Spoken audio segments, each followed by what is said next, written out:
What's up, guys? JP back at you once again, bringing you guys episode number 27 in my entire DVD and Blu-ray collection.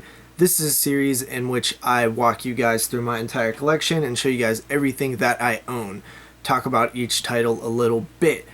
So with that said, let's jump into the DVDs here. We're still going through the DVDs probably for a few more parts, and then we'll be on to the Blu-rays. First up, we have Two Front Teeth. This is Unearthed Films. I've actually never watched this. I picked it up purely because it is a Christmas themed horror film, which of course I have to pick up because I love anything that is holiday themed and also horror. So this one actually looks pretty cool. I'm not very familiar with Unearthed Films, but this is the I guess special edition. I don't know. The DVD case feels extra heavy for just a single disc, so I don't know if there's like a booklet or something in here. I've never actually opened it. It's still sealed, so maybe this December I'll actually get to it. I've been saying that for quite a while though. After that, we have Underworld, the full screen special edition. Somebody actually lent this to me a long time ago and just never wanted it back, basically because I was expressing that I do not like action horror, and specifically the Underworld films, because they're over stylized. And basically he argued with me that they were good and told me to, give it another shot, so he lent me his full screen copy, and it's just been in my collection ever since. I've still yet to see any of the films besides the first one. I barely remember the first one, so one day maybe I'll pick up them all on Blu-ray or something like that and give them another shot, but so far not a huge fan. I think they're actually making another one too, so one day I'll check them out. After that, we have Untraceable. This one wasn't too bad. It's sort of a thriller, internet stalker or something. I can't really remember. Maybe it has something to do with an abduction, and they use the internet to sort of solve the crime or whatever. I don't really remember, but I do remember it being alright when I first seen it, which was probably when it came out.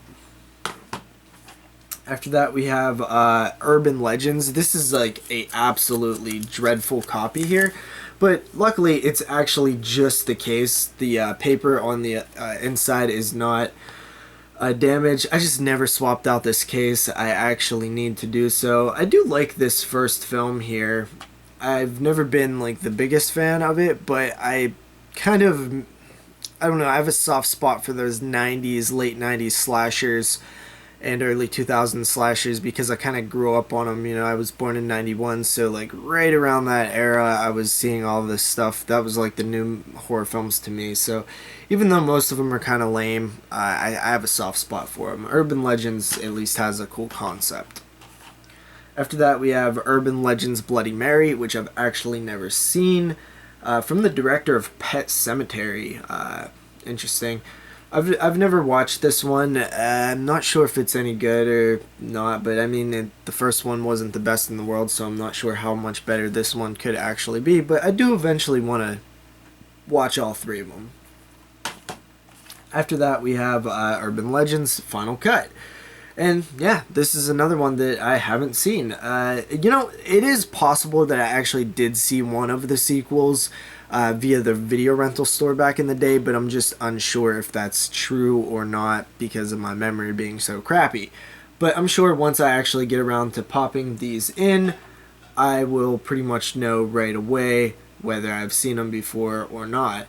This chick right here looks familiar. I'm not sure who that is, but normally these 90s and early 2000s covers usually have like the people's names on them. I mean, these are awful, by the way. The floating heads. Ugh. I've talked about that many times, but I can't stand them.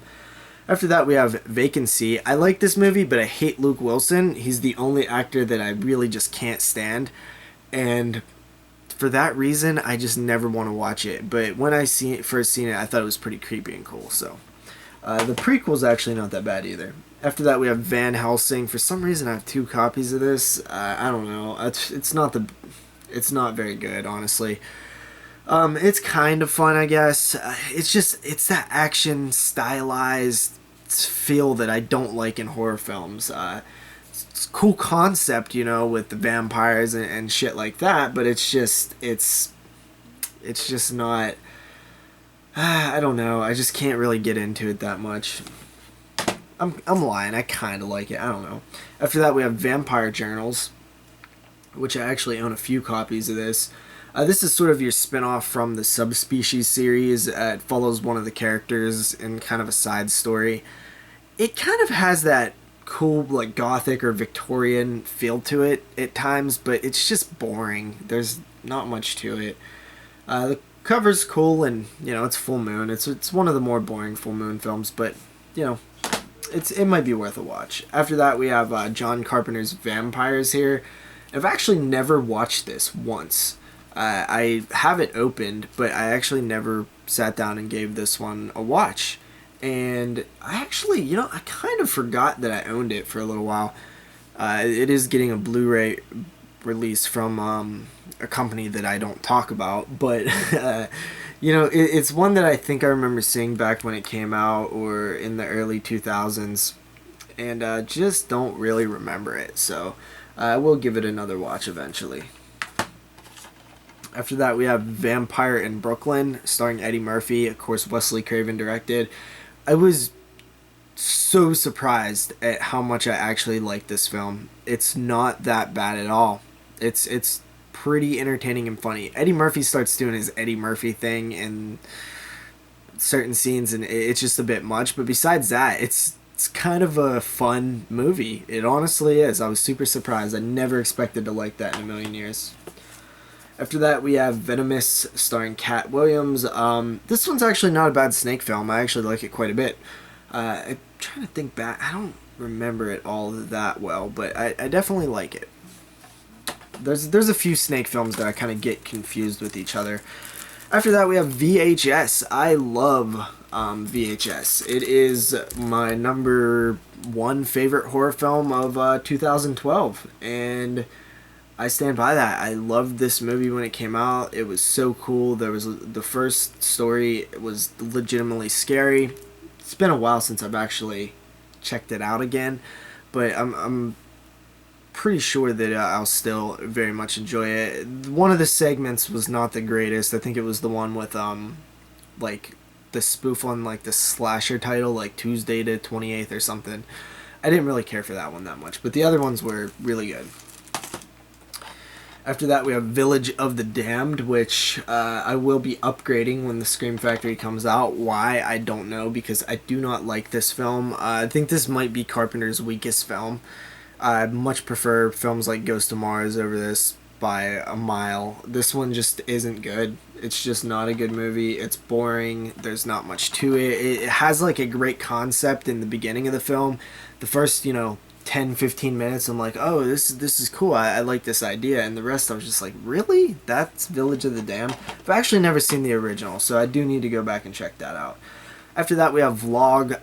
Don't really remember this one, but I think it was alright. But I'm not sure, so don't take my word for it. After that, we have Warlock, which I'm actually a big fan of. I really like Warlock. We recorded a podcast on the Warlock films a while back, and I was way higher on the original Warlock than the other guys, but I really do like Warlock. Like, it's one that I remembered catching on TV a lot as a kid and always enjoyed it a lot. I love Julian Sands as the Warlock, and to me it's just a fun movie. So yeah, Warlock. I'd like to see a Blu-ray release of that. Unfortunately, Lionsgate owns it, and getting them to release something on Blu-ray is like pulling teeth. After that, we have Warlock The Armageddon, which also is actually pretty fun. I enjoyed this one as well. It surprised me. I wasn't expecting much out of it, and it's a lesser movie, but it's got a lot more fun moments to it. I probably won't watch the sequel very much, not anytime in the future anyway, maybe a couple years down the road, but the original Warlock I'll watch again.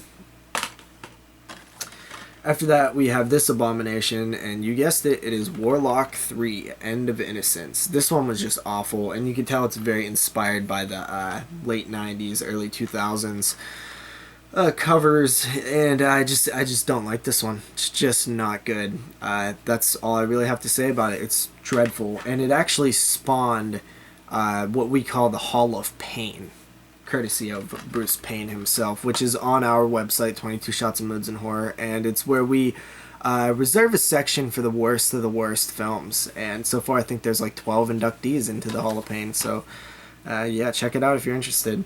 After that, we have Welcome to the Jungle. I actually really like this film.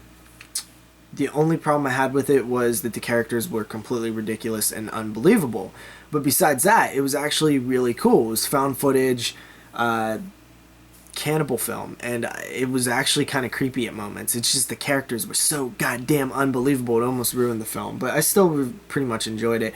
I want to grab the rest of these Dimension Extremes because some of them are starting to go out of print. I know some are bad, but others are phenomenal. So I really want to have the whole line, and I need to work on grabbing those. Most of them are pretty cheap still, so I'll grab them when I can. After that, we have Wishmaster 1 and Wishmaster 2. I don't know, a big fan of these. I've always liked them. Both of the first two. I've never watched the third and fourth one. I've tried to watch the third one when I was younger and I couldn't get into it. But these first two, man, these are some of the better films from the 90s. A lot of fun. I remember renting these as a kid and really digging them. Just a cool concept, you know, be careful what you wish for. Lots and lots of fun there. So with that said, that is it for this update, guys. This part. I'll see you guys in part number 28. Peace.